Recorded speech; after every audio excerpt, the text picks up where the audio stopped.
मैं एक बहुत मुश्किल सवाल एनटीपीसी में आया हुआ फेंक रहा हूं। दुर्गा जी, आप यकीन माने इस सवाल में लोग पानी मांगने लगते हैं। आप इसका डिजिटल सम देखिए भाई, देखना जरा। 1 7 और 2 9, 6 और 2 8, 3 4। डिजिटल सम लग सकता है कि नहीं? लगेगा। अब देखो तुम कैसे लगेगा। देखो भाई, 7 पेन और 13 पेंसिल को मैं क्या लिख सकता हूं? 7p और 13 को क्या लिख सकता हूं? 4y।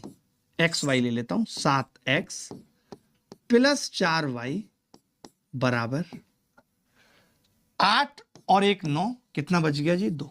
सही लिखा है भाई, देखना सही है, देखते रहना। अब इन्होंने कहा कि एक पेन की कीमत 7 कम हो जाती है, x माइनस 7। x प्लस 2 लिख दूं, बात एक ही। माइनस 7 को 2 लिख सकता हूं मैं, डिजिटल सम ले रहा हूं ना। और एक पेंसिल की कीमत 2 बढ़ जाती है, यानी y प्लस 2। हमारे लिए तो दोनों की बढ़ रही है। तब ये कह रहा है कि 14 पेन, 14 पेन का मतलब मेरे लिए 5 पेन है, 5 4 और 1 5। और 10 पेंसिल का मतलब मेरे लिए 1 है, कुछ है ही नहीं। बराबर 9 हट गया, बराबर 8। बोलो भाई, सही लिखा है? सही लिखा है। तो आपने कहा यहां से जो इक्वेशन बनी मास्टर साहब, वो बनी 5x प्लस y, और ये 5 दूनी 10, 1 और 2 3 बराबर 5 आ गया। चलेगा? आपने कहा जी चलेगा।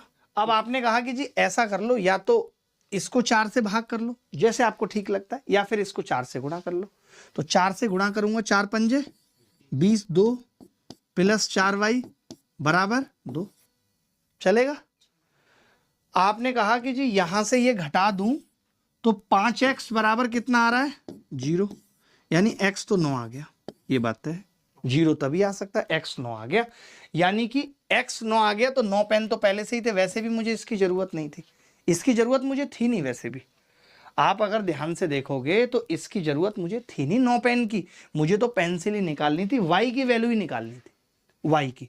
अब मैंने कहा x 9 है तो ये तो खत्म ही हो गया भाई। जब x 9 है तो यहां से y कितना आ रहा है भाई, बताना जरा? 2/4, यानी 1/2।